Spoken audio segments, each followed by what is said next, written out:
DSP Ziaul जल्दबाजी में तैयार होकर अपने कमरे से बाहर निकला। पुलिस स्टेशन से उसे कई बार कॉल आ चुके थे। एक बहुत ज़रूरी केस के बारे में कुछ महत्वपूर्ण सबूत मिले थे जिन्हें देखकर वो किसी नतीजे पर पहुंच सकता था। इसी जल्दबाजी में वो बिना नाश्ता किए घर से बाहर जाने लगा। तभी पीछे से उसकी दादी की आवाज़ आई, जियाउल वापस लौट कर आओ। जियाउल समझ गया कि अब दादी की डांट खानी पड़ेगी। उसने मन ही मन सोचा, इससे तो अच्छा नाश्ता कर लेता, क्योंकि दादी का लेक्चर जब शुरू होता था तो बहुत देर तक चलता था। दादी प्लीज़, आज बिल्कुल भी टाइम नहीं है, ना तो आपकी डांट खाने का और ना ही नाश्ता करने का। दुनिया इधर की उधर हो जाए जियाउल, लेकिन तुम नाश्ता किए बिना घर से बाहर कदम नहीं निकालोगे। समझ क्या रखा है तुमने मुझे? हाँ, तुम्हारे लिए मैं सुबह से किचन में नौकरों से मिलकर नाश्ता बनवा रही हूँ। 8 दिन बाद तो तुम घर वापस आए हो और अब बिना नाश्ता किए घर से बाहर भाग रहे हो, ये सोचे बिना कि बूढ़ी दादी तुम्हारी खातिरदारी के लिए 2 घंटे से किचन में लगी हैं। दादी यार प्लीज़, किसने कहा था आपसे इतना सब कुछ करने के लिए? एक कप जूस से ही मेरा नाश्ता कंप्लीट हो जाता। ये कहकर उसने प्यार से दादी के गले में बाहें डाल दी। मुझे अच्छा नहीं लगता कि मेरी प्यारी सी दादी मेरे लिए इतनी मेहनत करें। और दादी जो उसे सख्त सुनाने का इरादा रखती थी, उनका गुस्सा बर्फ़ की तरह पिघल गया। डीएसपी जियाउल हक उनकी पूरी कुल कायनात था। बेटे और बहू की अचानक हादसाती मौत के बाद जियाउल बिल्कुल टूटकर बिखर गया था। उस वक्त वो अपनी ट्रेनिंग के लिए गया हुआ था।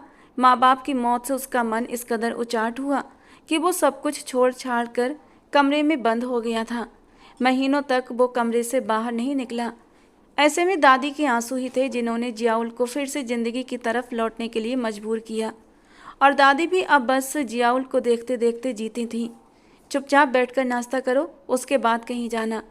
और दादी की डांट से बचने के लिए वो चुपचाप नाश्ता करने बैठ गया। अच्छा जियाउल, एक बात बताओ, आज तुम्हारे रिश्ते के लिए जाना था, टाइम से तो आ जाओगे ना? दादी ने चश्मे के ऊपर से उसे गहरी निगाहों से देखा। दादी, ये डिपार्टमेंट तो मैंने आपको सौंप रखा है ना, आप जाना, लड़की पसंद करके आ जाना। मुझे आपकी पसंद पर पूरा भरोसा है। वो जल्दी जल्दी जूस का गिलास ख़त्म करते हुए बोला, गलत बात है जियाउल, पूरी ज़िंदगी तुम्हें उस लड़की के साथ बितानी है, मैंने नहीं। मेरा क्या है, आज हूँ कल नहीं रहूँगी। तुमने आज शाम 8 बजे से पहले पहले घर वापस आ जाना है। इतनी अच्छी खूबसूरत लड़की किस्मत वालों को मिलती है, और मैं नहीं चाहती ये रिश्ता हाथों से निकल जाए। मैंने तो पहले ही देखा है उस बच्ची को, इतनी प्यारी है कि मेरा तो दिल आ गया उस पर। कोशिश करूँगा दादी, और अगर ना आ सका तो आप अकेली ही चली जाना। बस मेरी शादी को लेकर एक ही बात का ध्यान रखना कि लड़की बहुत ज़्यादा छोटी ना हो, मुझसे 1-2 साल ही छोटी होनी चाहिए, मैच्योर टाइप की लड़की। वो कुर्सी से उठता हुआ बोला, और दादी उसे घूर कर रह गईं। आंखों ही आंखों में वार्निंग दी, 8 बजे से पहले घर वापस आ जाना। जबकि वो हंसता हुआ बाहर चला गया। उनका ये खूबसूरत हैंडसम सा पोता किसी भी लड़की का सपना बन सकता था, लेकिन डीएसपी जियाउल किसी लड़की की तरफ आंख उठाकर भी नहीं देखता था। उसकी ज़िंदगी का पहला उसूल था औरत की इज्जत करना। उसने अपने सारे जज्बात और सारी वफा सिर्फ अपनी जीवन साथी के लिए बचाकर रखे हुए थे।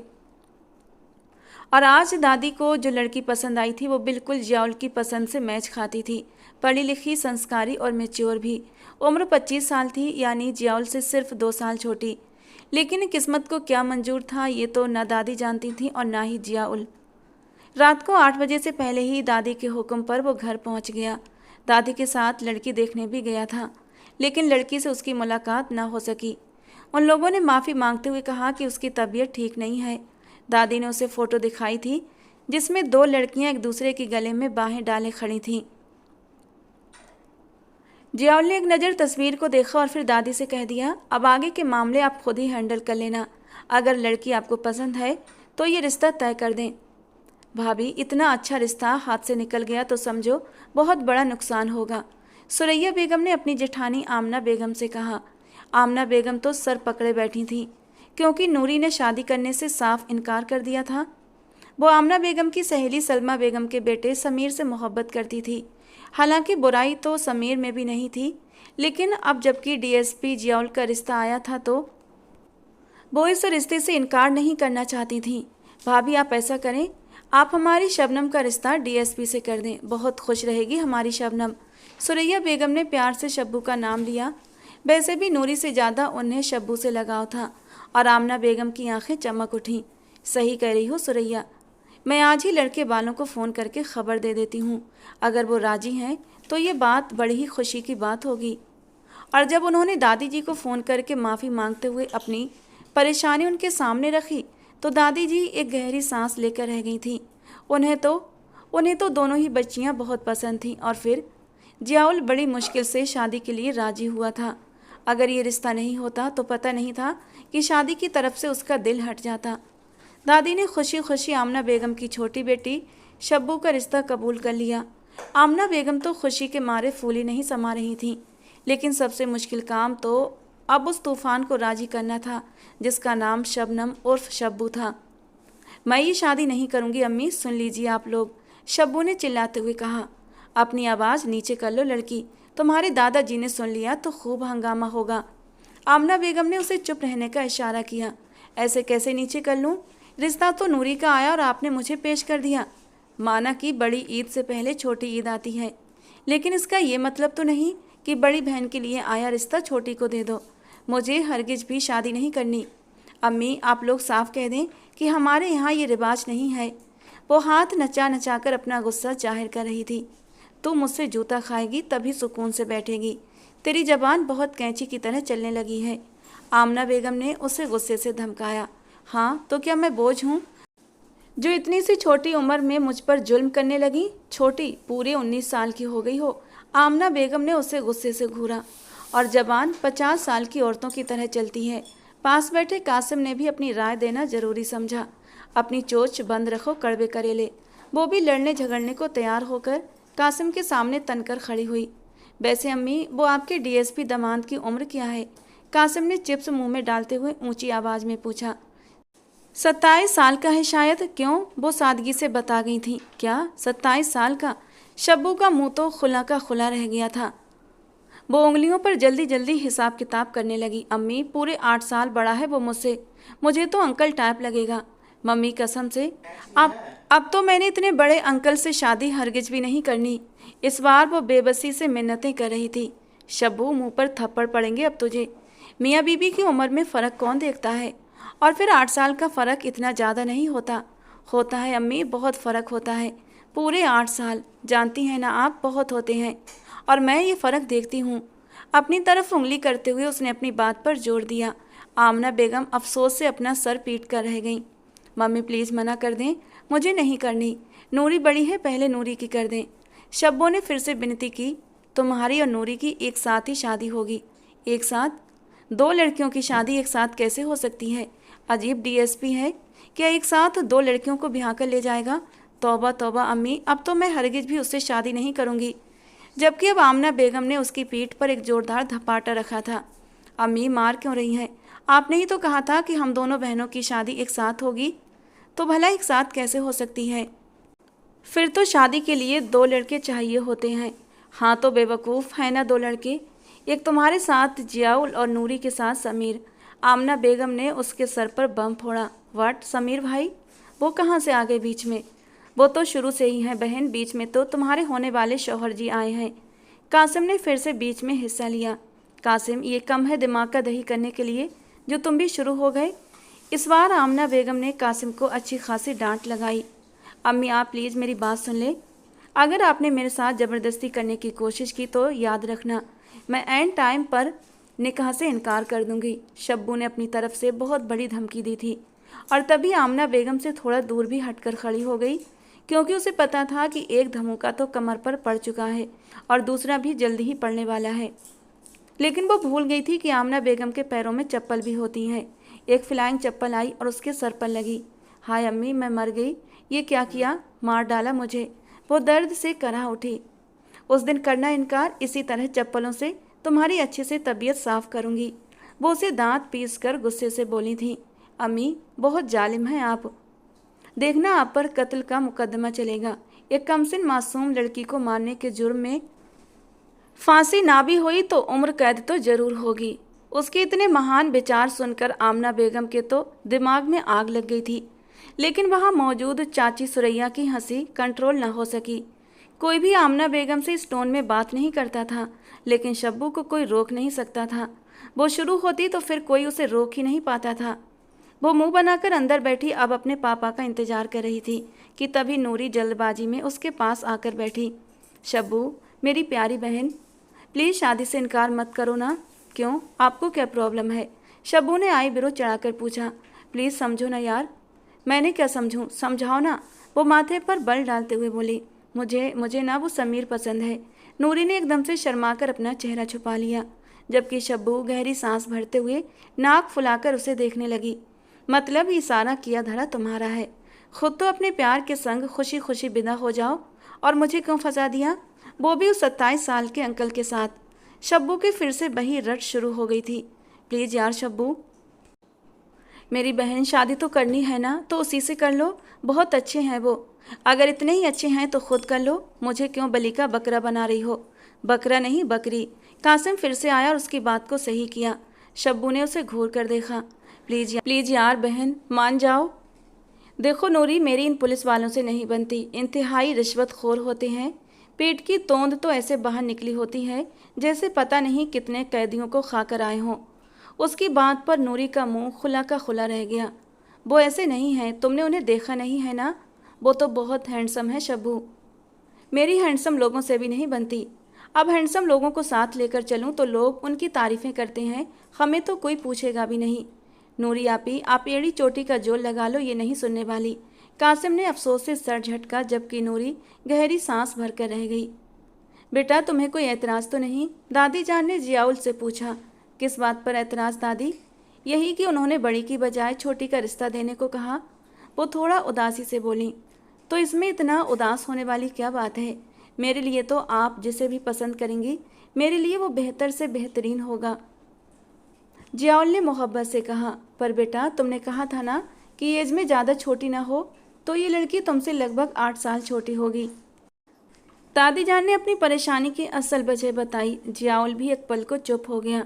दादी जान, आप जो भी फैसला लेंगी मेरे लिए अच्छा ही होगा, वो मुस्कुराकर बोला और फिर पुलिस स्टेशन के लिए निकल गया, जबकि दादी फ़ोन पर आमना बेगम को खबर देने लगी ताकि बाकायदा रस्म पूरी हो सके।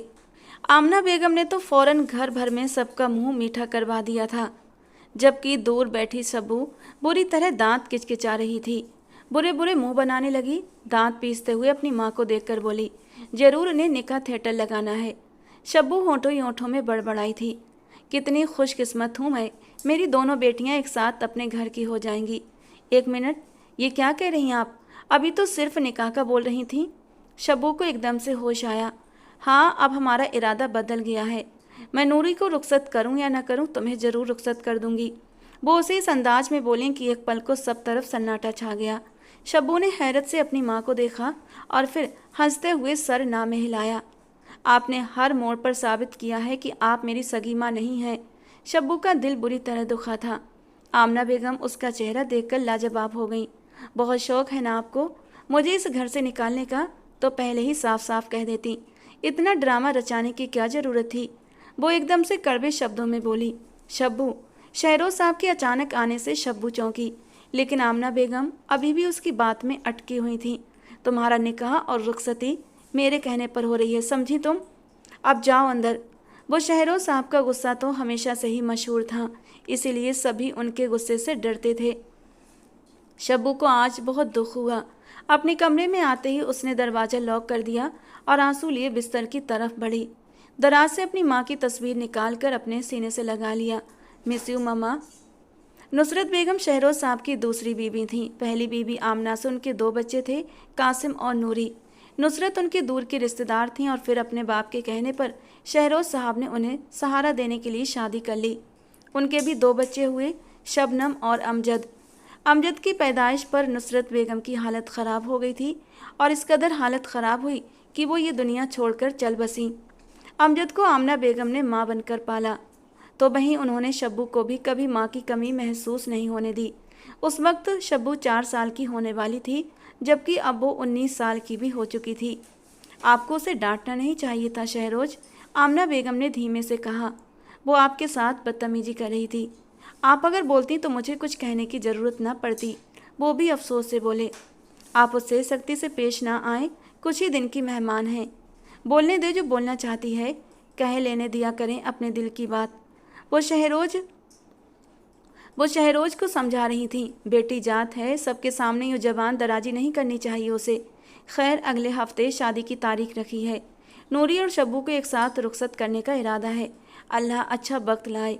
वो बहुत पक्के इरादे से बोले। इंशाअल्लाह। आमना बेगम ने भी हामी भरी। शब्बू कॉलेज के लिए तैयार हो रही थी कि आमना बेगम ने होंठ भींचते हुए कहा, अगले हफ्ते तुम्हारी शादी है और तुम कॉलेज जा रही हो। अब पढ़ाई को हमेशा के लिए बाय बाय बोल दो। उन्होंने सर झटकते हुए कहा। शब्बू ने उन्हें कोई भी जवाब देना जरूरी नहीं समझा। नाश्ता करते ही उठकर खड़ी हुई, गाड़ी वाला लेने आ चुका था। वो खामोशी से बाहर आ गई। सारे रास्ते वो खामोश रही। कॉलेज पहुंची तो अजीब सी भीड़ लगी हुई थी। क्या हो गया भाई, क्यों इधर इतनी भीड़ लगी है? शब्बू ने आगे बढ़ते हुए पूछा तो सामने एक लड़की जमीन पर पड़ी हुई थी। उसे देखकर शब्बू का दिल धक से रह गया। बेचारी ने शायद बिल्डिंग से कूदकर अपनी जान दे दी। पता नहीं कब से इधर ऐसी ही पड़ी है। किसी ने पीछे से बताया। शब्बू ने ऊपर देखा तो 4 मंजिला इमारत थी। उस लड़की का चेहरा साफ नहीं दिख रहा था। वो मुंह के बल गिरी हुई थी और खून में लथपथ थी। शब्बू किधर हो तुम? सानिया उसके पास भागती आई तो वो होश में आई। ये सब क्या है सानिया? ये लड़की कौन है? शब्बू घबराई हुई थी। शब्बू ये शाजिया है। क्या ये शाजिया है? सानिया की बात पर शब्बू ने तड़प कर जमीन पर पड़ी लड़की को देखा। शाजिया तो उसकी बेस्ट फ्रेंड थी। हाँ शब्बू, सब लोग कह रहे हैं इसने खुदकुशी की है। शब्बू उसकी बात सुनते ही जल्दी से शाजिया की तरफ बढ़ी, लेकिन सानिया ने उसे रोक लिया। पुलिस किसी को आगे नहीं जाने दे रही और कोई भी इस मामले में नहीं पड़ रहा। तुम भी पीछे रहो। ऐसे कैसे पीछे रहूं? वो बिल्कुल मेरी सगी बहन की तरह थी। सानिया कैसे छोड़ दूं? मुझे उसे देखना है। शब्बू ने आंसू बहाते हुए कहा। वो जा चुकी है शब्बू, और आगे जाकर अपने लिए मुश्किलें खड़ी मत करो। चलो यहाँ से। सानिया ने उसका हाथ थामकर खींचा, लेकिन वो अपना हाथ छोड़कर शाजिया की तरफ भागी। अभी वो शाजिया की तरफ पहुंची ही थी कि एक पुलिस वाले ने उसे रास्ते में रोक लिया। प्लीज़ मुझे देखने दो, क्या पता वो जिंदा हो। प्लीज़ एक बार देख लेने दो। इजाज़त नहीं है, पीछे हटो। हवलदार ने गुस्से से कहा। कैसे हटूं? मेरी बहुत प्यारी दोस्त थी, कैसे उसे न देखूं? वो गुस्से से चीखी थी। उसकी आवाज़ सुनकर इंस्पेक्टर सागर उसकी तरफ मुड़ा। किस बात का शोर हो रहा है? वो थोड़ा गुस्सैल मशहूर था। शब्बू की तरफ आते उसे गहरी निगाहों से देखा। सर जी, ये लड़की कह रही है मरने वाली लड़की इसकी दोस्त है। अच्छा, कितना गहरा रिश्ता है तुम्हारा उसके साथ? इंस्पेक्टर सागर ने उसे सर से पांव तक गौर से देखा। मेरी सबसे अच्छी दोस्त थी, मुझे उसे देखना है प्लीज़। शब्बू ने आंसू पोंछते फिर से इजाज़त मांगी। ओह, तो मिलना है, देखना चाहती हो? लेकिन वो तो मर गई। अब तो ये पोस्टमार्टम के बाद ही पता चलेगा कि मर गई या मार दी गई है। इंस्पेक्टर ने माथे पर बल डालते हुए कहा। मेरी दोस्त बहुत बहादुर थी। वो जानती थी खुदकुशी हमारे मजहब में हराम है। वो कभी भी हराम मौत को गले नहीं लगाएगी। शब्बू की बात पर इंस्पेक्टर जाते जाते मुड़ा। लाश को पोस्टमार्टम के लिए ले जाया जा रहा था और शब्बू तड़प उठी। उसने आगे बढ़ना चाहा तो इंस्पेक्टर ने उसकी कलाई दबोच ली। शब्बू ने देखकर एक सर झटका था। हाथ छोड़िए मेरा, क्यों टच किया मुझे? इंस्पेक्टर की बात पर वो उस पर चढ़ दौड़ी। आराम से लड़की, भूलो मत तुम एक पुलिस ऑफिसर से बात कर रही हो। अभी ले जाकर थाने में बंद कर दूंगा। वो भी गुस्से से बोला। क्यों? तुम्हारे बाप का राज है जो बंद करोगे? शब्बू अपनी पुरानी टोन में वापस आ चुकी थी। तुम्हारी हिम्मत कैसे हुई मेरे बाप तक पहुंचने की? यू बिच। उस इंस्पेक्टर ने गाली दी और गुस्से में शब्बू का हाथ इंस्पेक्टर पर उठा था। चटाक की आवाज़ आई और सब एक तरफ खामोश हो गए। हैरत से सब शब्बू को देखने लगे। मुंह तोड़ दूंगी तुम्हारा अगर कोई गलत शब्द मुंह से निकाला, शब्बू ने उंगली उठाकर कहा। इंस्पेक्टर सागर अपने गाल पर हाथ रखे शब्बू को सख्त निगाहों से घूरने लगा और फिर हवलदार की तरफ देखा, जिसके साथ लेडीज़ पुलिस भी थी। इसे लेकर चलो, बैन में डालो। इसने पुलिस वाले पर हाथ उठाया है, इसे तो वो सज़ा दूंगा कि सारी जिंदगी याद रखेगी। सागर का चेहरा गुस्से से लाल हो चुका था। छोड़ो छोड़ो मुझे। शब्बू ने खुद को छुड़ाना चाहा, लेकिन न कोई उसकी मदद को आगे बढ़ा, न किसी ने उसकी पुकार सुनी। जबकि सानिया तो अपना सर पीट कर रह गई थी। उसने इस मामले में शब्बू को घुसने से मना किया था, लेकिन उसकी जज्बाती आदत। पुलिस शब्बू को पकड़कर बैन में डाल चुकी थी। वो चिल्ला रही थी, लेकिन किसी ने उसकी कोई मदद न की। सानिया बेबसी से देखती रही। या अल्लाह, शब्बू की हिफाजत करना। सानिया बेबस होकर बस दुआ कर सकी। छोड़िए मुझे, क्यों लाए हैं यहाँ पर, वो चिल्ला रही थी। पुलिस स्टेशन आते ही शब्बू का दिल कांप उठा। अगर उसके घर में किसी को पता चल गया कि वो पुलिस स्टेशन में है तो उसके पापा तो जान से मार डालेंगे। दिल ही दिल में वो घबरा गई। बहुत शौक है ना तुझे पुलिस वाले पर हाथ उठाने का? अब तेरे नाम की एफआईआर दर्ज होगी, सीधा जेल जाएगी, जेल। सागर ने दांत पीसते हुए कहा। गलती आपकी है, आपको किसी लड़की को छूने से पहले इजाज़त लेनी चाहिए, और ऊपर से गाली भी निकाली। माफ़ी मांग लेते तो मैं थप्पड़ ना मारती। वो भी तनकर खड़ी हुई। माफ़ी, और वो भी तुमसे? My foot. तुम्हारी तो हालत ऐसी करूँगा कि अगली बार किसी पुलिस वाले पर हाथ उठाने से पहले 100 बार सोचोगी। सागर के गुस्सैल शब्दों पर अब की बार शब्बू बहुत ज़्यादा घबरा गई थी। अब आप पर्सनल हो रहे हैं इंस्पेक्टर साहब। वो हाथ तो मेरा बस अचानक से ही उठ गया था। मेरे दोस्त की अचानक डेथ हो गई और आपने मुझे उसे देखने भी नहीं दिया, तो बस मुझे गुस्सा आ गया था ना। शब्बू ने अब थोड़ा नरमी से बात को संभालने की कोशिश की। तुम्हारे गुस्से की तो ऐसी की तैसी, तुम्हें तो अब सजा होगी। ओए शिंदे, काट इसकी एफआईआर। पुलिस वाले पर हाथ उठाने के जुर्म में इसे कम से कम कितनी सजा होगी? अब सागर उसके नाजुक खूबसूरत सरापे को देखकर अपने मुंह पर हाथ फेरता शैतानियत से मुस्कुराया था। सरकार, पूरे 5 साल। हवलदार भी उसे गहरी नज़रों से देखते हुए बोला। वो भी उसके साथ मिला हुआ था और उसी की जबान बोल रहा था। जब उन लोगों की बात सुनकर शब्बू तो बुरी तरह कांप उठी थी। खबरदार, खबरदार, जो मेरे खिलाफ झूठी एफआईआर काटी तो मुंह तोड़ दूंगी तुम लोगों का। शब्बू ने उंगली उठाकर उन दोनों को वार्न किया था। सागर गुस्से से अपनी जगह से उठता, शब्बू की कलाई फिर से पकड़ता उसे जेल में ले जाकर जोर से धक्का दे चुका था। वो नीचे जमीन पर जाकर गिरी। हथेलियों पर रगड़ लगने की वजह से बहुत दर्द हुआ। तुझे क्या लगता है ये तेरे बाप का घर है जहाँ तू चिल्लाएगी और अपना एटीट्यूड दिखाएगी तो हम सब सहन कर लेंगे? तुम जैसी बिगड़ी औलादों के लिए इंस्पेक्टर सागर बना है। अब देखता हूँ कैसे बाहर निकलती है तू। शब्बू को बालों से पकड़कर उठाता उसके चेहरे की तरफ झुकता हुआ वो गुस्से से दबा दबा बोला था। तुम गलत कर रहे हो, तुम्हें इसका हिसाब देना होगा। शब्बू भी उस पर सख्त गुस्सा कर रही थी। तुम जैसे 2 नंबर के पुलिस ऑफिसर 1 नंबर के घटिया इंसान होते हो। अब सागर का हाथ उठा था जो शब्बू के नाजुक चेहरे पर 5 उंगलियों के निशान छोड़ गया। थप्पड़ इतना तेज था कि शब्बू को लगा पूरी दुनिया हिल गई है। उसका दिमाग एकदम झंझना उठा था। अभी तो ये शुरुआत है, आगे आगे देखो क्या होता है तुम्हारे साथ। तुम्हारे वजूद के एक एक हिस्से को तकलीफ न दी तो मेरा नाम भी इंस्पेक्टर सागर नहीं। सागर ने उसे गुस्से से पीछे धकेला तो वो लड़खड़ाती हुई दूर जाकर गिरी थी। अम्मी, बेध्यानी में उसके मुंह से ये शब्द निकले थे। उसके मुंह में खून का स्वाद घुलता महसूस हुआ, चक्कर आ रहे थे। इंस्पेक्टर सागर ने उसे नफरत से देखा, खड़ा हुआ और एक तरफ थूकता हुआ बाहर निकल गया। मेरे आने तक किसी भी तरह की इसकी जमानत कबूल नहीं होगी, समझे तुम? हवलदार को वार्न करता वो बाहर निकल गया। उसके निकलने की कुछ ही देर बाद डीएसपी जियाउल हक पुलिस स्टेशन पहुंचा। आज की रिपोर्ट्स लेने लगा। लड़की की खुदकशी का केस भी उसके सामने लाया गया। वो माथे पर बल डाले सुनने लगा। यानी पोस्टमार्टम आने तक वेट करना होगा इस केस के बारे में। जियाउल ने गहरा हुंकारा भरते हुए कहा। खैर, इसके सब करीबी रिश्तेदारों का पता करो। इसके माँ बाप, भाई बहन, दोस्त, सबकी लिस्ट मुझे चाहिए। डीएसपी ने संजीदगी से कहा। सर, एक लड़की को पकड़ा है सर सागर ने। बहुत ज़्यादा सीन क्रिएट किया उसने। उस लड़की ने तो इंस्पेक्टर सागर के मुंह पर थप्पड़ भी मारा। हवलदार शिंदे ने फौरन सब कुछ बताते अपने आप को बचाया, क्योंकि वो डीएसपी जियाउल हक के गुस्से से बहुत डरता था। लड़की? कौन लड़की? लेकर आओ उसे यहाँ। जियाउल माथे पर बल डालकर बोला तो हवलदार शिंदे थोड़ा सा घबराया, लेकिन फिर शब्बू को हवालात से बाहर निकालते हुए उसे जियाउल के ऑफिस में लेकर आया। शब्बू का सर अभी भी बुरी तरह घूम रहा था। डीएसपी जियाउल एक पल में उसे पहचान गया था। उसकी दादी ने उसे दोनों बहनों की तस्वीरें दिखाई थीं और ये उनमें से एक थी। उसकी हालत देखकर वो थोड़ा उलझा था। फिर उठते हुए उसके पास आया। ये हालत किसने की तुम्हारी?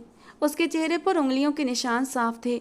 नरम सफ़ेद गालों पर 5 उंगलियों के निशान साफ दिखाई दे रहे थे। शब्बू ने सर उठाकर सामने खड़े उस हैंडसम लेकिन गुस्सैल पुलिस ऑफिसर की ओर देखा। अभी वो एक पुलिस वाले से थप्पड़ खा चुकी थी, अब और खाने की हिम्मत बिल्कुल भी नहीं थी। इसलिए वापस सर झुका लिया। तुमसे कुछ पूछ रहा हूँ शब्बू, क्या है ये सब? जियाउल अब की बार गुस्से से बोला, लेकिन उसके होंठों से अपना नाम सुनते ही वो बुरी तरह चौंकी थी और हैरान निगाहों से उसे देखने लगी। आप मेरा नाम कैसे जानते हैं? शब्बू ने उसकी तरफ देखते हुए पूछा। ये मेरे सवाल का जवाब नहीं है। तुम यहाँ क्या कर रही हो और तुम पर हाथ किसने उठाया? अब की बार उसके पास आता वो पूछने लगा। शब्बू 2 कदम डर के मारे पीछे हटी। मुझे कुछ नहीं कहना प्लीज़, आप मुझे शरीफ आदमी लगते हैं, प्लीज़ मुझे जाने दें यहाँ से। अगर मेरे घर वालों को पता चल गया तो फिर न जाने क्या से क्या हो जाए। पापा तो मुझे जान से मार डालेंगे। पहले ही वो मुझसे मोहब्बत नहीं करते, उन्हें पता चला कि मैं थाने में बंद हूँ तो वो मुझसे हर रिश्ता तोड़ लेंगे। प्लीज़ मेरी मदद कर दें, वो हाथ जोड़ते हुए बोली। एक थप्पड़ से ही शब्बू का दिल बुरी तरह डर गया था। उसे एहसास हो गया था कि वो एक लड़की है, नाजुक सी लड़की, और एक लड़की के लिए पुलिस स्टेशन सबसे गंदी जगह है। उसे बस कुछ भी करके यहाँ से निकलना था। बैठो। जियाउल ने नरमी से उसे चेयर पर बैठने का इशारा किया। फिर बेल बजाकर उसने प्यून को अंदर बुलाया। पानी लेकर आओ फौरन, प्यून से कहता हुआ वो शब्बू के सामने टेबल पर जरा सा तिरछा होकर बैठा। तुमने पुलिस वाले पर हाथ उठाया? जियाउल की बात पर शब्बू की आंखें भीग गईं। उन्होंने मेरे साथ बदतमीजी की थी, मेरा हाथ थामा और मुझे गाली भी दी। वो बच्चों की तरह शिकायत लगा रही थी। उसकी बात सुनते ही जियाउल की मुट्ठियां सख्ती से भींच गईं। इंस्पेक्टर सागर की नेचर से वो अच्छी तरह जानकार था। प्यून पानी का गिलास टेबल पर रखकर चला गया। जियाउल ने पानी का गिलास उसकी तरफ बढ़ाया तो उसने 2 घूंट पानी लेकर छोड़ दिया। तुम्हारे चेहरे पर थप्पड़ किसने मारा? वो बार बार उसके नरम मुलायम सूजे हुए गाल को देख रहा था, अपने अंदर अंगारे भरते महसूस कर रहा था। भले अभी वो उससे किसी रिश्ते में नहीं थी, लेकिन अगले हफ्ते ही दोनों की शादी थी और इस रिश्ते से वो उसके लिए खास थी। वही इंस्पेक्टर ने शब्बू से पुलिस ऑफिसर का नरम अंदाज महसूस करते अब जरा सा खुलकर बोलना शुरू हो चुकी थी। उसने मुझे जोर से धक्का दिया, मेरे बाल खींचे, ये देखिए मेरी हथेलियां भी छिल गई हैं। वो अपने हाथ उसके सामने फैला गई जिस पर खरोंचें थीं। शिंदे, जियाउल ने हवलदार को आवाज़ दी तो वो फौरन भागता हुआ अंदर आया। इंस्पेक्टर सागर कहाँ है? वो गुस्से से पूछने लगा। जी सर, वो तो हॉस्पिटल गए हैं। आज वो जो लड़की की डेथ हुई है ना, इसी सिलसिले में बुलवाओ उसे अभी इसी वक्त। जियाउल गुस्सा बर्दाश्त करते हुए बोला तो वो फौरन सर हिलाता बाहर निकल गया। जियाउल ने शब्बू की तरफ पानी का गिलास फिर से बढ़ाया। वो रोए जा रही थी और जियाउल ठहरा एक पुलिस वाला। उसे लड़कियों को चुप करवाने का आइडिया बिल्कुल नहीं था। वो सुबकते हुए जियाउल को देखने लगी। पुलिस ऑफिसर्स का काम तो लोगों की जानो माल की हिफाजत करना होता है, ना फिर उन पर हाथ उठाना। फिर उन्होंने क्यों मेरे साथ बदतमीजी की? वो आंखों में आंसू लिए जियाउल से पूछ रही थी। अब तुम उसकी फिक्र मत करो, मैं उससे बात कर लूँगा। आप मुझे ये बताएं, आपको इंस्पेक्टर सागर ने क्यों यहाँ पर बंद किया? वो अपनी सीट पर बैठता अब उसे आराम से पूछने लगा। तो वो जिस लड़की की खुदकुशी हुई है ना, वो मेरी बेस्ट फ्रेंड है और मैं उसी के पास उसे देखने जा रही थी, लेकिन उस इंस्पेक्टर ने मुझे पीछे कर दिया और फिर मेरा हाथ भी पकड़ लिया। बस गुस्से में मेरा हाथ उठ गया और वो मुझे यहाँ लेकर आ गया। मेरे घर वालों को पता चला तो वो मुझे जान से मार देंगे, और इस इंस्पेक्टर को भी। आप प्लीज़ मुझे जाने दें, मेरे घर वाले इंतज़ार कर रहे होंगे। शब्बू ने उसे सारी बात बताते हुए आखिर में खड़े होते हुए विनती के अंदाज में कहा था। चलिए मैं आपको खुद छोड़ दूंगा, फिक्र ना करें, अभी बैठिए आराम से। जियाउल ने उसे वापस कुर्सी पर बैठने का इशारा किया। आप जानते हैं मेरे घर वालों को अगर पता चला मैं थाने में होकर आई हूँ तो मेरे घर वालों की क्या इज्जत रह जाएगी। हमारे यहाँ लड़कियाँ थाने से मिल जाएं तो हमारे ख़ानदान की नाक कट जाएगी, और फिर 1 हफ्ते बाद मेरी शादी भी है। और अगर ये बात मेरे ससुराल वालों को पता लग गई तो मेरा तो बना बनाया रिश्ता ही टूट जाएगा। शब्बू ने जितनी मासूमियत से ये कहानी बैठे बैठाए बनाई थी, जियाउल सिर्फ उसे देखता रह गया। अच्छा, तो अगले हफ्ते आपकी शादी है? जियाउल ने उसे दिलचस्पी से देखते हुए पूछा। जी, और आपको पता है वो भी पुलिस ऑफिसर हैं।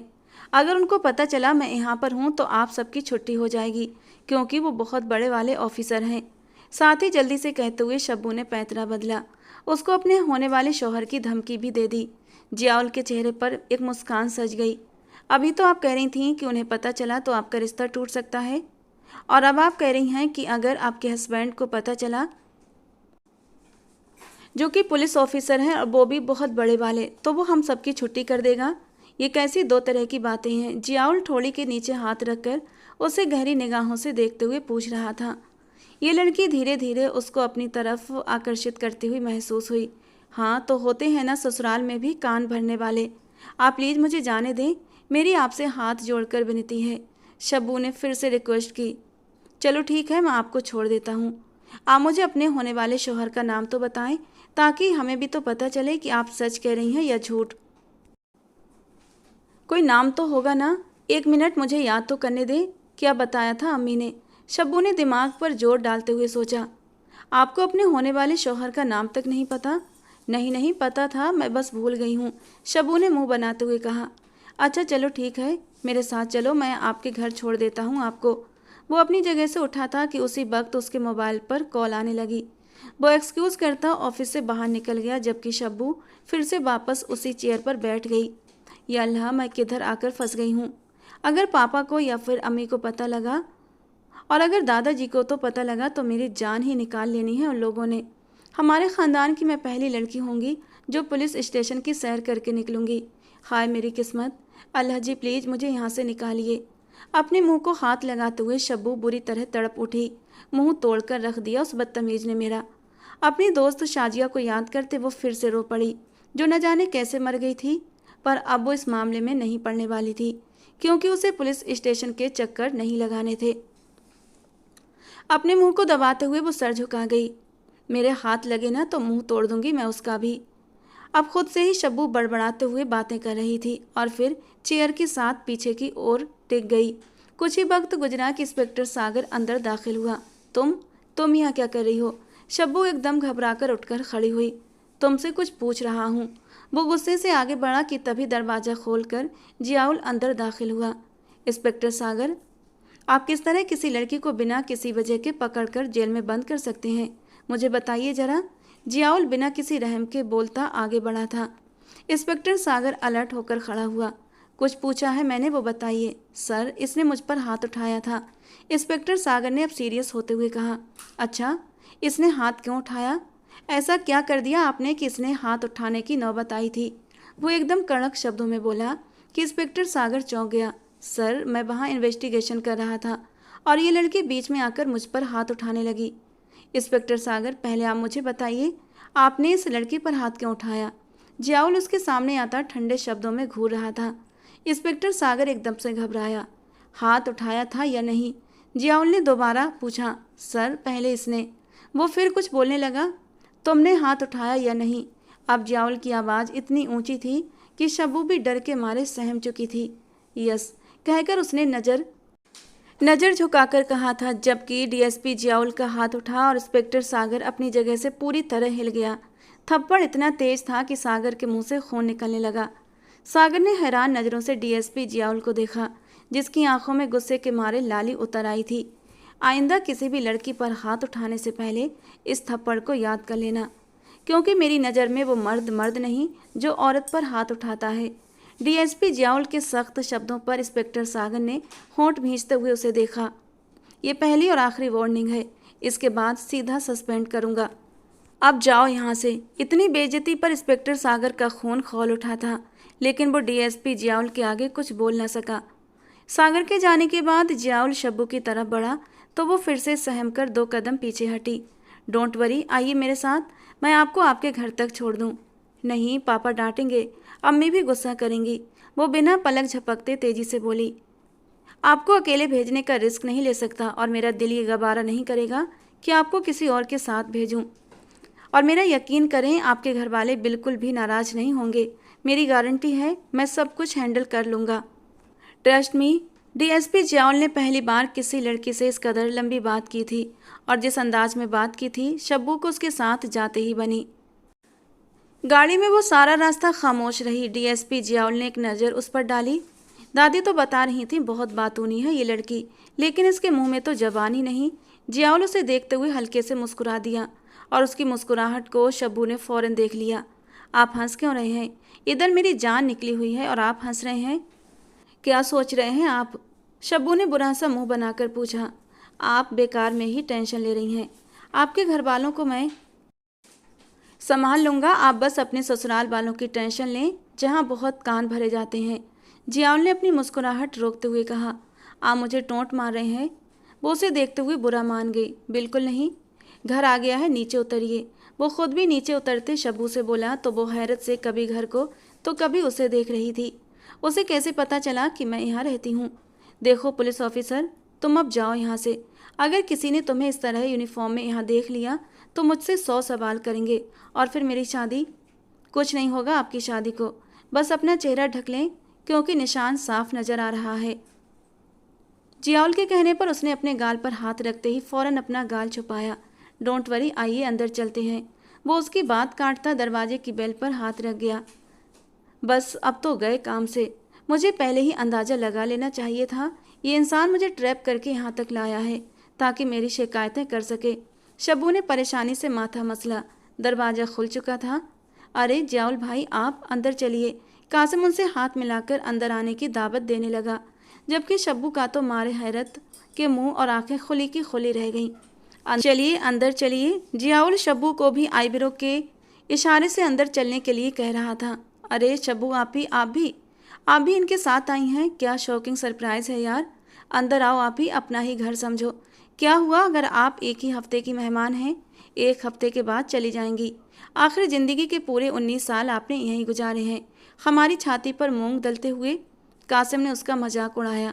मुंह बंद करो अपना चिलगोजे, वो दांत चबाकर बोली, जबकि कासिम मुस्कुराता हुआ अंदर सबको जियाउल के आने की खबर देने चला गया। आप यहाँ पहले भी आ चुके हैं? शब्बू ने हैरत से पूछा।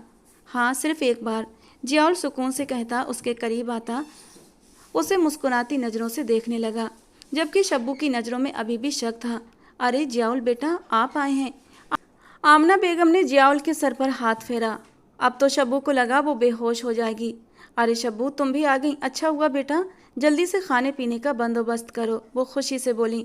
अरे नहीं आंटी, मैं अब चलूँगा, बस शब्बू को छोड़ने आया था। उसने शब्बू की तरफ इशारा करते हुए मुस्कुराहट रोकने की कोशिश की। शब्बू को वो हैरान हुई थी। बस इनके कॉलेज में एक केस के सिलसिले में गया था तो ये वापसी पर पैदल चल रही थी। बस इनको लिफ्ट दे दी। कितना बड़ा झूठा है ये इंसान, शब्बू ने अपने मन में सोचा। लेकिन ये सब इसे इतना प्रोटोकॉल क्यों दे रहे हैं? शब्बू दिल ही दिल में सोचती हुई उलझ रही थी। चलो ये तो अच्छा हुआ। शब्बू बेटा, जाओ पानी लेकर आओ, जियाउल के लिए, उन्होंने शब्बू से कहा। तो शब्बू के 14 तबक रोशन हुए। वो जियाउल मतलब डीएसपी जियाउल था। उसे अब धीरे धीरे सब कुछ समझ आता चला गया। नाम भी याद आ गया जो कितनी बार घर में दोहराया गया था और उसने कभी ध्यान नहीं दिया था। जियाउल हक, जिससे रिश्ता उसकी बड़ी बहन के लिए आया था और अब उसके साथ तय कर दिया गया था। अम्मी, आपकी कॉल है, कासिम ने आमना बेगम से कहा तो वो अंदर की तरफ बढ़ गईं। क्या हुआ, इतनी हैरत से क्या देख रही हो? जियाउल ने उसकी तरफ मोहब्बत भरी नज़रों से देखते हुए पूछा। आपने मुझे पहले क्यों नहीं बताया? वो अब गुस्से से पूछ रही थी। क्या नहीं बताया? यही कि मैं ही आपकी ससुराल हूँ, या फिर ये कि 1 हफ्ते बाद आप मेरे घर और मेरे दिल की मलिका होंगी।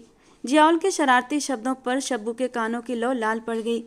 आपको पहले से पता था तो आपको मुझे बताना चाहिए था ना। वो अब नाराज हो रही थी। जियाउल उसे बहुत गहरी निगाहों से देख रहा था। दादी ने कहा था मुलाकात कर लो। मैंने कहा जो आपको पसंद वो मेरी पसंद। अब देखो अल्लाह मियाँ का करिश्मा, आपकी मुलाकात मुझसे करवा दी। वो गहरा सांस खींचता बोला, जबकि शब्बू आज के तमाम हालात और बाकी बातों पर गौर कर रही थी कि क्या क्या हुआ था और उसने क्या क्या बोला था। इतना परेशान क्यों हो रही हो? क्या अच्छा नहीं लगा मैं? वो उसके पास आता धीरे से पूछने लगा और शब्बू का दिल धक से रह गया। वो इतने आराम से कैसे बात कर सकता था, वो भी पहली मुलाकात में। शब्बू की ज़बान तो तालू से जा चिपकी थी। इतने में कासिम खाने पीने का सामान लिए अंदर दाखिल हुआ। जियाउल भाई, उस दिन भी आप ऐसे ही चले गए थे, आज आपको ऐसे नहीं जाने दूंगा, वो प्यार से बोला। तो जियाउल मुस्कुरा दिया। बाकी सब ने तो ओके कर दिया, आप भी डन कर दें। वो मुस्कुराकर एक आंख बिंक करता कासिम की तरफ पलटा, जबकि उसकी आंख का बिंक करना शब्बू को हैरत में बुरी तरह डुबो चुका था। नूरी, ये ड्रेस ज़्यादा अच्छा है यार, इसे ट्राई करो ना। समीर ने एक ड्रेस की तरफ इशारा किया। वो बहुत खूबसूरत था, लेकिन उसका कलर नूरी को पसंद नहीं आया। नहीं ना समीर, ये नहीं चाहिए, इसका कलर इतना डल है, मुझे तो कोई ब्राइट कलर लेना है। नूरी ने मुंह बनाया। पिछले 1 घंटे से यूं ही शॉप पर लेकर वो घूम रही थी और उसे कुछ भी पसंद नहीं आ रहा था। यार अब बस भी कर लो, ले लो जो भी लेना है, ये क्या तरीका है शॉपिंग का? मुझे और भी काम है। वो थोड़ा गुस्सा हुआ तो नूरी ने मुंह बनाते उसे देखा। नूरी शॉपिंग पूरी करो जल्दी। उसके देखने पर भी समीर संजीदा रहा। आपको काम था तो ना आते, मैंने कौन सा ज़बरदस्ती की थी आपके साथ। नूरी का मूड ऑफ हो चुका था। अब ड्रामा मत लगाना यहाँ पर। समीर ने आसपास देखते दांत पीसे। हमें घर चलना चाहिए, देर हो रही है। नूरी ने अब आंसू रोकते हुए कहा और आगे की ओर बढ़ी। ये नखरे किसी और को दिखाना, मेरे पास इन चोंचनों के लिए वक्त नहीं। जल्दी से लो जो भी लेना है। वो सख्त अंदाज में बोला तो न चाहते हुए भी नूरी की आंखें झिलमिला गईं। वो जो आपने पसंद किया वही ले लें, वो धीरे से बोली। और थोड़ी देर पहले समीर का पसंद किया हुआ ड्रेस ओके कर दिया। समीर ने घूरती निगाहों से उसे देखा और दुकान वाले से उसके और भी कलर पूछने लगा। उसने ढेरों ड्रेस खोलकर सामने रख दिए। जो कलर पसंद है फाइनल करो, समीर ने इस बार नरमी से कहा तो नूरी अपने आंसू गले में उतारती एक पिंक कलर के सूट को पसंद कर बैठी। समीर ने जल्दी से शॉपकीपर की ओर उसे पैक करने के लिए कहा। अब और कहाँ जाना है? दुकान से निकलते हुए समीर ने पूछा। घर, एक छोटा सा जवाब आया। नूरी, मैंने पहले ही कहा था मुझे नखरे मत दिखाना। मैं उन मर्दों में से नहीं हूँ जो नाच नखरे उठाएं। मैं प्रैक्टिकल बंदा हूँ, सादा और एकदम खरा। इसीलिए सीधे तरीके से बात करता हूँ और सीधे तरीके से सुनता हूँ। समीर, आपने इतना सख्त रवैया पहले तो कभी नहीं रखा। नूरी ने नम शब्दों में पूछा। मैं शुरू से ही ऐसा हूँ नूरी। तुमसे कभी बात नहीं हुई जो तुम मुझे जान सको, लेकिन सब घर वाले जानते हैं मुझे, मैं ऐसा ही हूँ। अब बताओ क्या करना है? वो सारी बात बिना झिझक के करता अब उससे पूछ रहा था और नूरी बस उसे देखने लगी। मतलब? नूरी को लगा वो अपने बारे में बात कर रहा है कि रिश्ता जोड़ना है तुमने या फिर तोड़ना है। नूरी का दिल जैसे किसी ने मसल कर रख दिया। यार पूछ रहा हूँ आगे और कहाँ जाना है? ज्वेलरी का भी बोला था ना मम्मी ने। वो कुछ याद करते हुए अब गाड़ी में बैठता नूरी के लिए भी दरवाज़ा अनलॉक कर गया। जी कहा तो था। नूरी अब जरा अपने खोल में बंद होने लगी थी। जितना वो समीर के साथ शॉपिंग पर आने से पहले खुश थी और उससे फ्रैंकली बात कर रही थी, अब उतना ही चुपचाप हो गई थी। समीर ने और कोई बात किए बगैर गाड़ी आगे बढ़ा दी। कुछ देर बाद वो ज्वेलरी शॉप के पास गाड़ी रोककर बाहर निकले। दोनों आगे पीछे ज्वेलरी शॉप में दाखिल हुए। वहाँ से ऑर्डर दी हुई ज्वेलरी उठाई। नूरी की निगाह खूबसूरत नाजुक से ब्रेसलेट पर जा टिकी और बहुत शौक से उसे देखने लगी। समीर जो मोबाइल पर लगा हुआ था, नूरी का ध्यान वो उस ब्रेसलेट पर देख चुका था। कुछ और लेना है क्या? समीर की पुकार पर वो बुरी तरह चौंकी। नहीं, बस घर चलें। वो धीमा सा मुस्कुराती बाहर की तरफ कदम बढ़ा गई, जबकि एकदम से उसको अपने खोल में बंद होता महसूस करके समीर खामोश हो गया था। वापसी पर गाड़ी में खामोशी रही। कुछ खाना है? समीर को खुद भूख का एहसास जागा तो उसने नूरी से पूछा, जो अब बिल्कुल ही चुप हो गई थी। नहीं, अम्मी ने घर बनाया होगा खाना। वो आराम से मना कर गई। मेरी अम्मी घर नहीं है, इसलिए मुझे तो भूख लगी है। किसी होटल में खाना खा लेते हैं। समीर नॉर्मल अंदाज में बोला। अम्मी ने बनाया होगा ना, वहीं खा लीजिएगा। नूरी ने ऑफ़र की। नो थैंक्स, मुझे अच्छा नहीं लगता किसी के घर बिना बुलाए मेहमान बनकर जाना।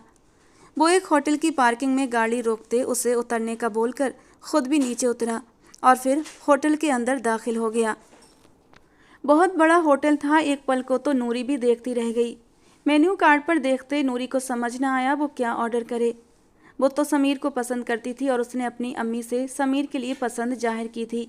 जिस पर उन्होंने समीर की माँ से इस बारे में पूछा तो उन्होंने खुले दिल से नूरी को अपनी बहू बनाने की हामी भर ली और नूरी का आया हुआ रिश्ता शब्बू के लिए ट्रांसफ़र कर दिया गया। पर नूरी ये नहीं जानती थी कि समीर तो एक इम्पॉसिबल इंसान है और एक बहुत बड़ी जंग जीतने के बराबर। इस इंसान को झेलना बहुत बड़ी बात थी। क्या ऑर्डर करना है? वो पूछ रहा था। जो आप चाहें। नूरी ने सब उस पर छोड़ दिया था। वो उसे 2 शब्दों में बात समझा गया था और वो इतनी कम अकल नहीं थी कि मर्द की बात को समझ न सके, और वो भी उस मर्द की बात को जो उसकी पसंद है। समीर ने उसकी बात सुनते खुद ही ऑर्डर कर दिया। कुछ ही देर बाद खाना सर्व हुआ। समीर ने तो खूब पेट भरकर खाया था, जबकि नूरी ने बस नाम के लिए खाया। कुछ भी उसकी पसंद का नहीं था सिवाय सामने बैठे उस इंसान के। चलें, वो बिल पे करता आगे बोला तो वो उसी वक्त उठकर खड़ी हुई। घर तक का रास्ता भी बेहद खामोशी से कटा था। लगता है बुरा मान गई मेरी बातों का तुम? समीर ने उसकी तरफ देखते हुए पूछा। नहीं, ऐसी तो कोई बात नहीं। नूरी ने जल्दी से सफाई दी। ये लो सारा सामान। वो उसकी तरफ सारे शॉपर्स बढ़ाता बोला। वो मैं नौकर को बुलाती हूँ, वो ले जाएगा। नूरी ने इतना ज़्यादा सामान देखते हुए कहा। क्या मतलब? ये 4 शॉपिंग बैग के लिए तुम बेचारे नौकर को बुलाओगी? खुद उठा लो, ज़्यादा वजन नहीं है। वो पहले हैरानी और फिर संजीदगी से बोला। नूरी ने उतरते हुए वो बैग्स अपने साथ में उठा लिए। वो उसकी तरफ पलटकर देखने लगा। आप नहीं आएंगे?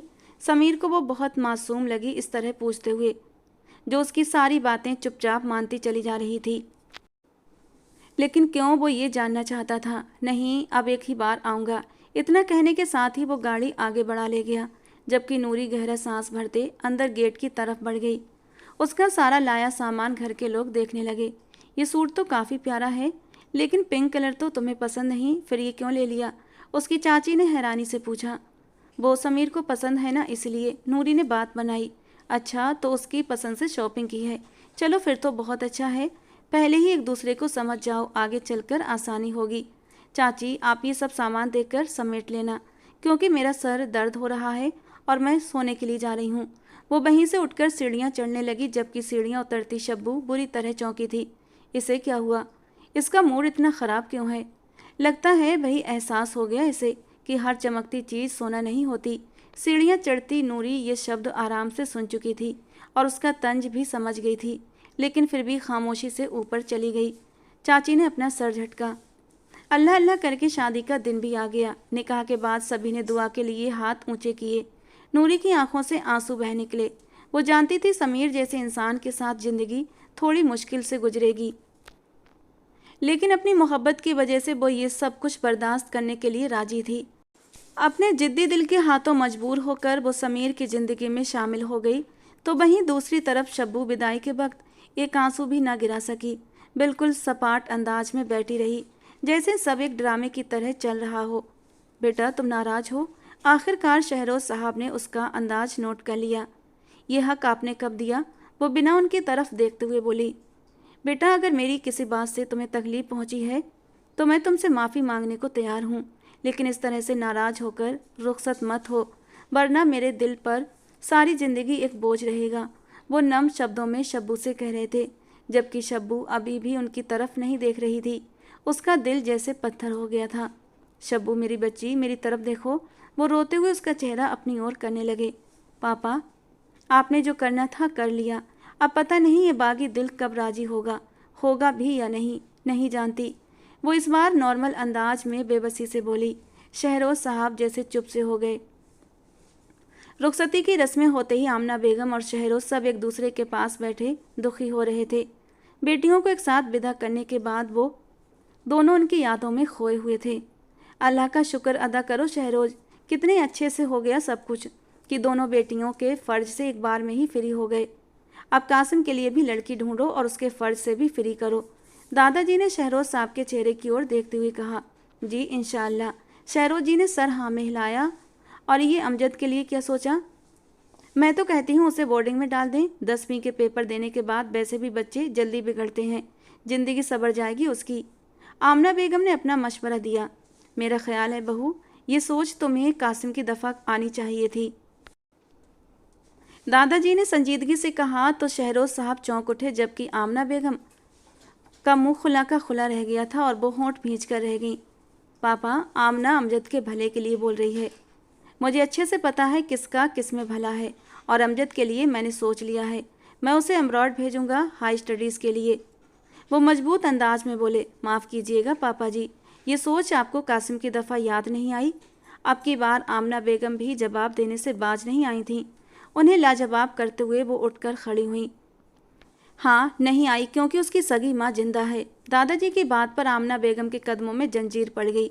आप जानते हैं, मैं चाहे जितना भी मर्जी कर लूँ शब्बू और अमजद के लिए, लेकिन हमेशा सौतेली माँ ही रहूँगी। वो दुखी हुई।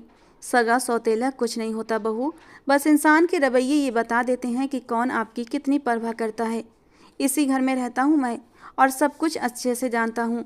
अपने बेटे कासिम की फ़िक्र करो, अमजद के लिए मैं खुद ही बहुत हूँ। वो अपनी चादर झाड़ते हुए वहाँ से उठकर चले गए। देखा आपने, आज पापा जी ने मुझे कितनी बातें सुनाई, इतना कुछ सहा मैंने आपकी दूसरी शादी करवाई, अपनी सौतन को बर्दाश्त किया, उसके बच्चों को अपनाया, उनकी परवरिश की, और आज ये सिला मिला मुझे। वो रो रही थी। आमना, तुमने ये सब सिला पाने के लिए किया था या नेकी की थी? वो धीरे से बोले। क्या बात कर रहे हो शहरोज, जाहिर सी बात है नेकी की है, तो फिर आज तुम्हारी वो नेकी खराब हो गई आमना, क्योंकि तुमने अपनी ये नेकी एक ऐसे थैले में जमा की जिसमें छेद थे। उनकी इतनी गहरी बात सुनते आमना का रंग पल भर में सफ़ेद हुआ। वो जा चुके थे उन्हें आईना दिखाकर। नूरी दुल्हन बनी समीर की सेज सजाए बैठी थी और अपनी उंगलियां मरोड़ रही थी। समीर कमरे में दाखिल हुआ तो उसके अंदाज बिल्कुल रिवायती दूल्हों की तरह नहीं लग रहे थे। कमरे को देखकर वो थोड़ा अच्छा फील कर रही थी। लाल गुलाबों की सेज और उनकी भीनी भीनी खुशबू उसे अच्छी लग रही थी। अब क्या यूं ही बैठी रहोगी सारी रात इतने भारी भरकम कपड़ों में? वो थोड़ा सा तंजिया अंदाज में बोला तो नूरी फ़ौरन अपनी जगह से उठी और बजनी लहंगे को मुश्किल से थामे ड्रेसिंग रूम की तरफ बढ़ी, जबकि समीर लापरवाही से बाथरूम की तरफ बढ़ गया। सब जेवर उतार कर रखते हुए नूरी की आंखों से आंसू आए थे। उसका बागी दिल उसे बहुत जलील और रुस्वा करने वाला था, ये बात वो अच्छी तरह जान चुकी थी। ड्रेस चेंज करके वो बाहर आई तो कमरे में घुप अंधेरा था। वो अंदाज़ा लगाती बिस्तर की तरफ बढ़ने लगी। समीर, समीर, उसने उसे पुकारा। क्या मसला है यार तुम्हारे पास? समीर के जवाब में बेचारगी से थी। नहीं, कुछ नहीं। वो आंसुओं का गोला हलक में अटकती हुई महसूस कर रही थी। वहीं एक तरफ टिक गई। क्या मुझसे कहीं कोई बड़ी गलती तो नहीं हो गई? कहीं समीर किसी और से? ये सोचते हुए नूरी का दिल बुरी तरह बेचैन हुआ। उसने नूरी के लिए कोई भी तारीफ भरा शब्द नहीं बोला था, बल्कि एक बार भी नूरी की तरफ नज़र उठाकर नहीं देखा था। उसके आंसू तेजी से बहने लगे। समीर, जो थकान से चूर सोने की कोशिश कर रहा था, उसके रोने की आवाज़ पर साइड लैंप ऑन करता उसे देखा और उठकर बैठा। क्यों रो रही हो? कौन मर गया है? वो एकदम गुस्से से चिढ़कर बोला। उसके सर में बहुत तेज दर्द था और नूरी के आंसू उसे गुस्सा दिला रहे थे। आप मुझसे नफरत करते हैं? वो डरते डरते पूछ रही थी। किसने कहा? वो दांत पीसता हुआ बोला। आपके रवैये ने, वो हिचकी भरते हुए बोली थी। यार, मैंने पहले भी तुमसे कहा था मुझसे इन चोचलों की उम्मीद मत करना। मुझे ये सब नहीं आता। और रही बात नफ़रत की, तो अगर तुमसे नफ़रत होती तो मैं तुमसे शादी न करता। वो टका सा जवाब देता अपनी आंखों पर बाजू रख गया। आपकी तबीयत ठीक है क्या? नूरी को उसकी तबीयत कुछ ख़राब लगी थी। हाँ ठीक हूँ, बस सोना चाहता हूँ। सर दर्द है बहुत ज़्यादा, प्लीज़ तुम भी लेट जाओ। और हाँ, बिना आंसू बहाए। वो माथे पर बल डाले बोला तो नूरी उसके साथ लेटते उसकी तरफ देखने लगी, जो अब लैंप ऑफ कर रहा था। मैं आपका सर दबा दूँ? नूरी धीरे से बोली। तुम्हें कोई मसला तो नहीं होगा? वो सवाल कर गया। नहीं, बिल्कुल नहीं। नूरी उसके करीब होते बैठी और उसके माथे पर अपने नरम मुलायम हाथ रख गई। उसका माथा गर्म था। नूरी के ठंडे हाथों से जैसे उसके बदन में सुकून उतरा था। उसकी तनी हुई मांसपेशियां ढीली पड़ीं। वो उस पर कुछ पढ़ पढ़कर दम कर रही थी और उसका सर भी दबा रही थी। जब उसके नरम गुदाज हाथों के स्पर्श से समीर के दिल में एक अजीब सी गुदगुदी हुई। वो भी दिन भर की थकी हुई थी। उसका सर दबाते दबाते वहीं बेड से टिककर सो चुकी थी। वो उसके चेहरे को गौर से देखने लगा। वो बहुत नाजुक सी, खूबसूरत सी थी। अचानक ही समीर ने एक उंगली से उसके नरम होठों को छू लिया था। वो आज रात के तकाजे को पूरा करना चाहता था। उसे खुद में समेट कर उसे महसूस करना चाहता था, लेकिन वो इस कदर थका हुआ था कि धीरे धीरे उसकी आंखें बंद होती चली गईं। शब्बू, ये सब क्या है? जियाउल कमरे में आया तो शब्बू बिस्तर पर एक तरफ लहंगा चेंज करके नॉर्मल ड्रेस में बैठी थी, जबकि एक बैग भी उसने तैयार करके रखा था। ये मेरा बैग है डीएसपी, वो पूरे कॉन्फिडेंस से बोली। वो तो मुझे भी दिखाई दे रहा है, लेकिन ये पैकिंग करके कहाँ जाना है? मैं हॉस्टल जा रही हूँ, मुझे यहाँ नहीं रहना। शब्बू के बात पर जियाउल के होंठ भींचे थे, माथे की रगें तन गईं। वो उसे बिना कोई जवाब दिए सख्त नज़रों से उसे घूरता रहा। ऐसे मत देखें प्लीज़, मुझे जाना है और ये मेरा आखिरी फैसला है। वो उठते हुए संजीदगी से बोली। तुम्हारा दिमाग ख़राब हो गया है? आज तुम्हारी शादी हुई और आज तुम यहाँ से जाने की बात कर रही हो? जी हाँ, क्योंकि मैं तो ये शादी ही नहीं करना चाहती थी, शब्बू ने साफ कहा, जबकि जियाउल के अंदर कुछ टूट गया था। अगर नहीं करनी थी शादी तो इनकार कर देती। वो बुरी तरह अपसेट हुआ था। यही तो मसला है, इनकार नहीं कर सकती थी। सौतेली माँ ने जो परवरिश की उसका बदला उतारना था। एक एहसान किया था, वो चुकाया था। शब्बू ने दुखी दिल से कहा। सौतेली माँ? जियाउल उलझा। छोड़िए, आप नहीं समझेंगे, प्लीज़ मुझे हॉस्टल छोड़ आएँ। हॉस्टल? मेरी बीवी होकर तुम हॉस्टल में रहोगी? इम्पॉसिबल। शब्बू, बेहतर होगा चुपचाप अपना ये सामान वापस रखो और सीधी तरह खुद को मेरे हवाले करो। शादी की पहली रात है। कितने अरमान सजाकर मैं कमरे में दाखिल हुआ था, लेकिन दुल्हन तो कुछ और ही प्लानिंग करके बैठी है। उसकी बात सुनकर शब्बू ने उसे गुस्से से घूरा। आप ना थोड़ा दूर रहें मुझसे। मैं जितना पोलाइट दिखती हूँ ना, उतनी हूँ नहीं। शब्बू ने मुंह टेढ़ा करके कहा। पोलाइट इंसान से मेरी बनती भी नहीं। मुझे तो बोल्ड अंदाज ज़्यादा भाता है। जियाउल ने अपनी शेरवानी उतारते एक तरफ रख दी, आंख बिंक की और उसकी तरफ कदम बढ़ाते हुए वो उसे डरा गया। साथ ही साथ अपनी शर्ट के ऊपरी 2 बटन भी खोल चुका था। पास क्यों आ रहे हैं, दूर रहें। वो डरी सहमी पीछे हटी। शादी तुमसे दूर रहने के लिए नहीं की है। जियाउल ने उसकी कमर में हाथ डाले उसे अपनी ओर खींचा था। मुझे शादी करनी ही नहीं चाहिए थी। खुद को उसकी पकड़ से आज़ाद करवाने की वो नाकाम कोशिश में परेशान हुई थी, पर अब तो हो गई ना। अब कोऑपरेट करो मेरी जान। वो उसको ठोड़ी की खम पर होंठ रखता हुआ गंभीर शब्दों में बोला, जबकि उसके होंठों के स्पर्श पर वो जी जान से कांप उठी। छोड़िए मुझे बेशरम इंसान। वो लाल चेहरे के साथ सर झुकाते बोली तो जियाउल का कह कहा गूंज उठा। शादी की पहली रात मैं तुम्हें बताऊंगा छोड़ना क्या होता है और छूना क्या होता है। वो उसको बाहों में भरे भरे पीछे की तरफ पलटा, लाइट्स बंद की और उसे बिस्तर पर गिराते तकिए पर उसका सर रख दिया और उसे काबू कर गया। शब्बू पैनिक मत हो, कुछ नहीं करूँगा यार, से बाय प्यार के। वो उसके माथे को अपने होंठों से छूता, उसके माथे के साथ अपना माथा जोड़ गया। शब्बू की सांसें बुरी तरह तेज हुईं। डीएसपी प्लीज़ करीब मत आओ, वो हकलाते हुए बोली। क्यों क्यों तुम्हारे करीब ना आऊँ तो कहाँ जाऊँ, जबकि शौहर बीबी और बीबी शौहर एक दूसरे का लिबास होते हैं, और आज मैं तुम्हारा लिबास बनना चाहता हूँ। तुमसे अपने दिल को सुकून देना चाहता हूँ। जियाउल गंभीर शब्दों में बोलता उसके गाल के साथ अपनी बियर्ड को मिस करने लगा। मुझे थोड़ा सा वक्त दे दें प्लीज़, मैं अभी बहुत छोटी हूँ। आप जितनी हो जाऊँ फिर सुकून ले लेना। वो मज़े से बोली। अच्छा क्या आइडिया है जाना आपका, वाह वही वाह, लेकिन बहुत ही बेकार, और मैं इसे करने वाला नहीं, क्योंकि जियाउल डीएसपी का दिल एक बार जो ठान ले फिर वो अपनी भी नहीं सुनता। कहने के साथ ही उसने उसके लबों पर झुकते उसके लबों का स्वाद चखना शुरू कर दिया, और उसकी इस हरकत पर शब्बू का दिल पसलियां तोड़कर बाहर आने को बेताब हुआ था। वो जितना उससे दूर जाने का सोच रही थी, जियाउल ने उसे वैसे ही अपने दिल के बेहद बेहद करीब कर लिया था, अपना और उसका रिश्ता आगे बढ़ा लिया। उसके होठों को आज़ाद करता अब उसके चेहरे को खुमार भरी नज़रों से ताकने लगा। अब तो छोड़े मुझे, अब क्या क्या करेंगे। वो उसके चेहरे के भाव पढ़ते बुरी तरह घबराई थी। अभी तो शुरुआत की है मेरी जान, अभी तो बहुत कुछ करना बाकी है। वो एक हाथ उसके नरम धड़कन पर रखकर धीरे से उसे दबा गया था, जबकि शब्बू का दिल उछलकर उसके हलक में आया था जियाउल की इस बेबाक शरारत पर। गंदे बेशरम इंसान, छोड़ो मुझे, दूर हटो। शर्म नहीं आती ऐसी हरकतें करते हुए? नहीं आती, किसी भी शौहर को नहीं आती। ये कहते ही वो एक झटके में उसकी शर्ट के बटन खोल गया था, जबकि उसकी इतनी बेबाकी पर उसका चेहरा शर्म से लाल हुआ था। डीएसपी ये तो कुछ ज़्यादा ही हो रहा है, मुझे बहुत शर्म आ रही है, मैं नहीं सह पा रही, प्लीज़ दूर हो जाओ मुझसे। वो बुरी तरह हड़बड़ाते हुए बोली थी। अपनी आंखें बंद कर लो और बस मुझे महसूस करो। वो अपने हाथों की उंगलियों से उसकी पलकों को नीचे गिरा गया था और फिर धीरे से अपने होंठ उसकी नाक से टकराते हुए उसके लबों पर ले आया। लबों से नीचे आते हुए वो उसकी गर्दन की ओर आया था और गर्दन से नीचे नरम धड़कनों पर आकर रुक गया। अब तो शब्बू की सांसें बुरी तरह तेज हुई थीं। उसके गोल उभार गहरी गहरी सांसें लेने की वजह से ऊपर नीचे हो रहे थे और जियाउल बुरी तरह मदहोश होते उसे खुद में समेट गया था। शब्बू जो पहले पहल बुरी तरह डर रही थी, अब जियाउल ने अपने हाथों और नरम होठों का स्पर्श उसके वजूद पर बिखेरा तो वो खुद भी बुरी तरह मदहोश हुई थी। उसकी मदहोश सिसकियाँ और गहरी सांसें देखता जियाउल के होठों पर भी एक मुस्कान आई थी।